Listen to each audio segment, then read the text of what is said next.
आप देख रहे हैं न्यूज़ 9 भारत, रखिए आपको सबसे आगे। नमस्कार, आप देख रहे हैं न्यूज़ 9 भारत। मैं हूं आपके साथ अंजलि। देश और दुनिया की तमाम अहम खबरों पर आइए डालते हैं एक नजर। चमोली जिले में विश्व प्रसिद्ध फूलों की घाटी पर्यटकों के लिए खुलते ही घाटी में देश विदेश के पर्यटक पहुंचने लगे हैं, तो फूलों की घाटी के पास ही हेमकुंड साहिब लोकपाल तक नहीं पहुंचने से मायूस भी हो रहे हैं। अब तक 2000 पर्यटक घाटी की सैर कर चुके हैं। इन दिनों पूरे यौवन पर है फूलों की घाटी। विश्व धरोहर फूलों की घाटी खुलने के बाद से पर्यटकों के पहुँचने का क्रम लगातार जारी है। इन दिनों प्रतिदिन 150 से अधिक पर्यटक घाटी पहुँच रहे हैं। वन विभाग को भी पर्यटकों के माध्यम से शुल्क के रूप में अच्छी आय हो रही है। फूलों की घाटी इस वर्ष 1 जुलाई को पर्यटकों के लिए खोली गई थी। तब से देश भर के विभिन्न राज्यों के साथ ही विदेशी पर्यटकों के पहुंचने का सिलसिला लगातार जारी है। हेमकुंड साहिब लक्ष्मण मंदिर के कपाट नहीं खुलने के बावजूद भीमडार वैली में प्रकृति प्रेमी पर्यटकों के आवागमन से रौनक लौट आई है। फूलों की घाटी के मुख्य पड़ाव घाघरिया में होटल, रेस्टोरेंट व ढाबे पूर्ण रूप से खुले हैं, तो वन महकमा भी पूरी चौकसी के साथ घाटी में मौजूद है। विश्व धरोहर फूलों की घाटी की मनोरम छटा इन दिनों पूरे यौवन पर है। यहाँ इन दिनों प्रिमुला, पोंटेंटिला, ब्लू पापी, मोरी, नालुंगी फूलिया, रोज, मोसियारा व कोबरा चिल्ली सहित अनेक किस्म के फूल खिले हैं। प्रकृति प्रेमी पर्यटक घाटी की सैर के दौरान सैकड़ों के किस्म के फूलों के साथ तस्वीर खिंचाने के अलावा घाटी की खूबसूरत हसीन वादियों को अपने कैमरे में कैद कर सजो रहे हैं। घाटी में पहुंचने वाले पर्यटकों में पंजाब, हरियाणा, राजस्थान, दिल्ली, मुंबई व बेंगलुरु आदि प्रदेश के हैं।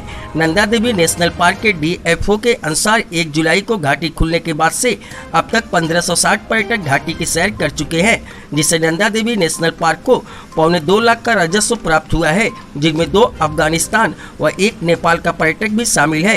उन्होंने जानकारी दी कि वन विभाग घाटी में प्रवेश के लिए प्रवेश शुल्क के रूप में भारतीय पर्यटक से 150 रुपया प्रति पर्यटक व विदेशी पर्यटक से 600 रुपये शुल्क लेता है और 1 जुलाई से अब तक पर्यटकों से वन विभाग को 2.5 लाख से अधिक का राजस्व प्राप्त हुआ है। गौरतलब है कि कोविड महामारी के कारण इस बार भी फूलों की घाटी को 1 महीने बाद खोली गई।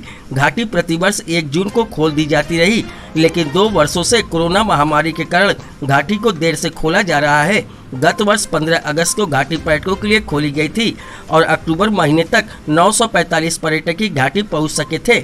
इस बार 1 जुलाई को खोले जाने से 32 दिनों में पर्यटकों का आंकड़ा 2000 तक पहुंच गया है। अभी तक पर्यटन विभाग को 3 लाख रुपए का राजस्व प्राप्त हुआ है।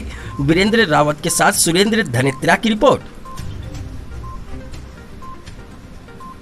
Valley of flower national park खोल दिया गया है पर्यटकों के लिए और वर्तमान तक 2000 से ज़्यादा पर्यटक फूलों की घाटी के दीदार कर चुके हैं। जैसा कि सब लोग जानते हैं कि ये मानसून सीजन है और ज़्यादातर फूल वैली में इसी समय खिलते हैं। और जो हमारा हिमालयन ब्लू पोपी फूल है, जिसको विश्व स्तर पर मान्यता भी प्राप्त है, वो भी इसमें काफ़ी मात्रा में खिले हुए हैं, जिसे देखने के लिए बहुत यात्री और पर्यटक आ रहे हैं।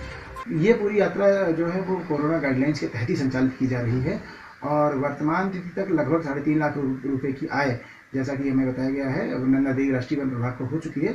और इसी प्रकार से यदि पर्यटक आते रहे तो आय में वृद्धि होगी, प्लस जो हमारी फूलों की घाटी है उसका प्रचार प्रसार भी होगा और आने वाले समय में जब कोरोना काल खत्म हो जाएगा तो आने वाले समय में यह यात्रा और अच्छी तरह से चल पाएगी।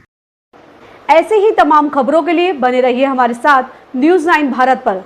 अब चाहूंगी इजाजत, नमस्कार।